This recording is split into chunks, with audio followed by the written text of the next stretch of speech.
What's up, everybody? Glad to see you all back. And in this video, we're going to talk about expanded case file analysis. And this is forensic astrology, if you will. We're going to talk about Jeffrey Dahmer, Ted Bundy, Eileen Wuornos, and comparative overview. But before we get started, subscribe, like, comment, and share if you dare, because the algorithm don't care. With peace and love, I appreciate you. So, let's talk about forensic astrology and a few of these quote-unquote criminals. Well, I mean, they are criminals, right? But I want to talk about their astrology. So this memorandum expands upon previous findings, adding a detailed case file for Eileen Wuornos to the existing profiles of Jeffrey Dahmer and Ted Bundy. Furthermore, it provides a comparative analysis of these subjects alongside other notorious figures. John Wayne Gacy, also known as the gay killer clown from the 70s? I don't know. I think it was the 70s through the 90s. Maybe I'm totally off. But David Berkowitz, Richard Ramirez, to identify recurring astrological patterns associated with extreme criminal behavior. The analysis focused on core astrological signatures of sociopathy, violence, depersonalization, and the influence of early childhood trauma as reflected in their natal chart. So forensic astrology goes hand in hand with what? Natal astrology. Why? Because we're literally looking at people's chart and noticing how their chart made them a criminal, right? And then the event would be, their murders or their crimes. All right.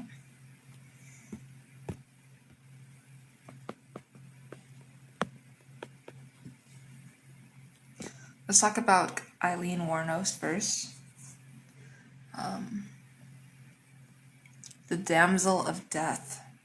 All right. So Eileen Carol Wuornos.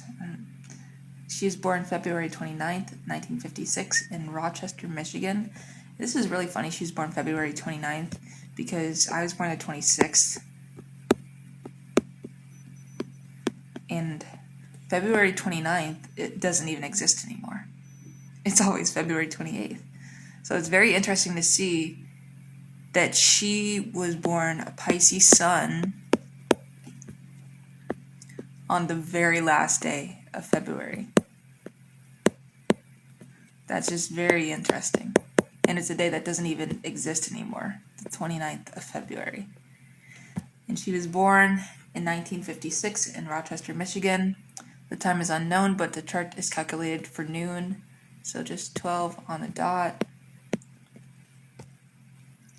And so the overview is Wuornos was an American serial killer who murdered seven men in Florida between 1989 and 1990, claiming self-defense against attempted rape. Her case presents a unique study of extreme survival instinct, profound trauma, and rage manifesting in a female offender.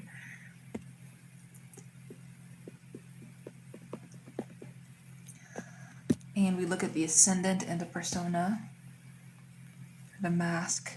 So while a precise birth time is unavailable, the Gemini ascendant is frequently calculated for Wuornos based on life events and known biographical details. So we look at duality and communication. Well, Gemini rising presents a persona that is talkative, intellectual, and adaptable. This reflects Wuornos' ability to engage with clients along the highway using conversation as a tool for survival and predation. Mercury retrograde. Her chart ruler, Mercury, is retrograde in Aquarius. This suggests an internalized thought process, a unique or unconventional worldview, and difficulty communicating her inner truth to the outside world. It can indicate a mind that turns inward, replaying past traumas, and developing a personalized logic that justifies extreme actions. And we're going to talk about the Sun in Pisces as a core wound. So Wuornos' Sun is in Pisces at 10 degrees, a placement of profound sensitivity and emotional impressionability. All right, so when we talk about deacons, there's 3, right? You know that the first decan is 0 degrees of a sign all the way until 10 degrees. All right. Our second decan, therefore, would be 11 degrees through about 30. No, excuse me. Holy shit, I'm tweaking. That's the third decan.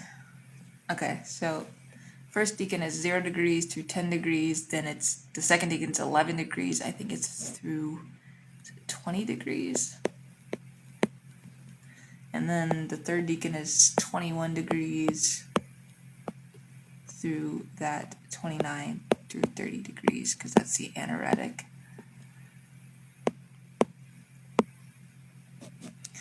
All right, so literally in the first decan, almost the second decan, but the very end of the first decan of Pisces, the victim-victimizer paradox. Pisces energy is porous, absorbing the environment and the emotions of others. In a healthy chart, this creates an artist or a healer.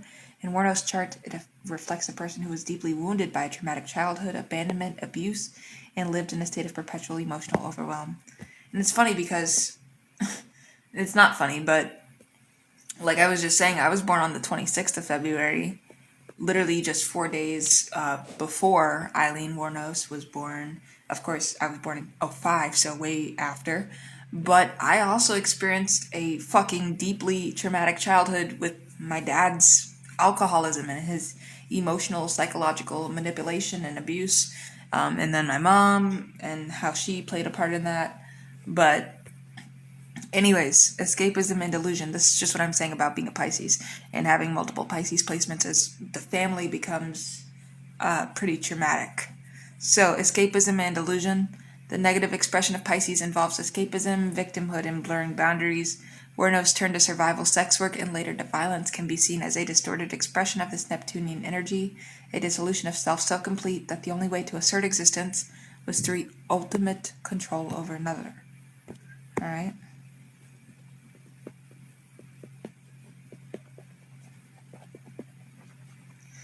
Now we look at the mechanism of violence, Mars and Capricorn. And I also have this placement that's pretty funny. So Warno's Mars and Capricorn are at 0 degrees, a critical and powerful placement. Calculated aggression. So unlike the impulsive rage of a Mars in Aries, Mars in Capricorn is ambitious, strategic, and patient, which is why I continue to post YouTube videos every day, even though I only have 102 subscribers. And I work with DeepSeek AI, and nobody gives a fuck. Nobody cares. It suggests that her violence was not random, but a calculated means to an end. Survival and retribution. So the 0 degree Aries point energy gives this placement a highly charged initiatory quality, making it a focal point of her identity. And then authority conflict. Capricorn is the sign of authority, rules, and the establishment. So Mars here often indicates deep-seated anger toward authority figures. Her father was absent. She felt failed by the system. Allure. I feel the same way. Mars and Capricorn. Her victims, older men in positions of perceived power, clients, became the targets of this rage. It's really sad to say that I've actually dealt with older men for money before myself. As a Mars and Capricorn, would I ever kill? No. But have I been taken advantage of sexually for money? Yes. Anyways, the emotional landscape. Moon in Libra, opposite Pluto. It's funny how astrology works. And I also have the moon in Libra. This is really, really funny. I don't have a Gemini ascendant. I have a Taurus ascendant conjunct Algol, and that's its own thing. But anyways, moon in Libra opposite Pluto. So the moon in Libra, it suggests a deep need for harmony, partnership, and fairness. However, its opposition to Pluto in Leo reveals the violent undercurrent to this need. So she also had a Pluto in Leo. In balanced partnerships, the moon in Libra seeks balance but can become codependent. Warno's relationships, particularly with Tyria Moore, were intense and all-consuming. Plutonic overhaul. The opposition to Pluto indicates that her emotional security moon was constantly threatened by forces of control, manipulation, and destruction. Pluto. This aspect often manifests in individuals who experience extreme powerlessness in childhood, and as adults will do anything to never feel that way again, including seizing total power over another's life. So, what did we just see with this aspect? Moon in Libra, opposite Pluto. But it's not even just the sign, it's moon opposite Pluto. Because moon is your emotions, and Pluto is forceful, can be a rageaholic, and it knows how to destroy. So when you have Moon opposite Pluto, it's a recipe for such a person to be more driven by their internalized anger and repression, if you will. So, moving on to comparative astrological analysis. And now to understand these archetypal patterns, it's useful to compare key placements across subjects. So we look at our astrological factor, common themes, and examples. So here's a whole chart that I made of serial killers. And we're going to dissect their astrology in this video. But first, I'm going to smoke some weed while I record this.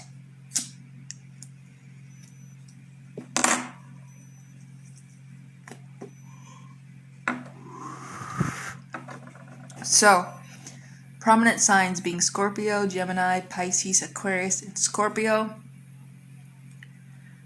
So these signs are known for power, control, obsession with taboo, and Gemini is duality, intellectual detachment, charm used as a weapon. Dahmer, Berkowitz. Pisces is boundary dissolution, victimhood turned to victimizing, escapism. Warnos, Gacy. Ramirez, and Aquarius is detached, cold, inhumane, operating outside societal norms. Ramirez, Warnos. Now, these are just the archetypes of the sun sign, or just the zodiac sign in general.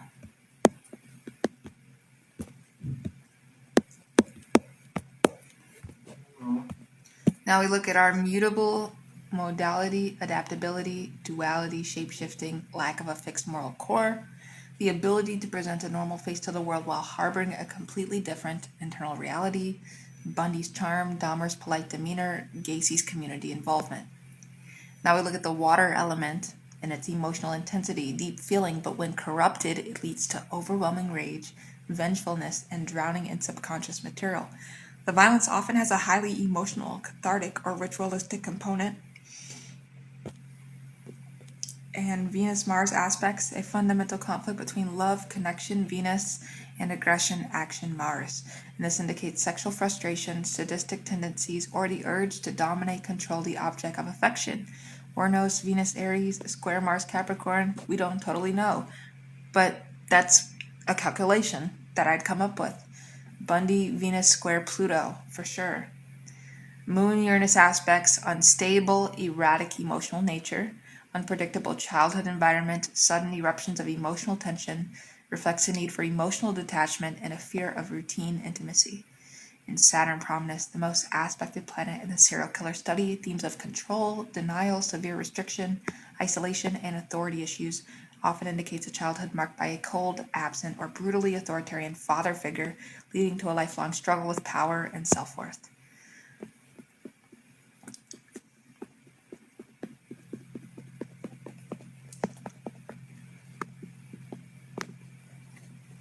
All right. Now we conclude. The astrological profiles of individuals like Dahmer, Bundy, and Wuornos do not excuse their actions, but rather map the archetypal battlefields of the psyche.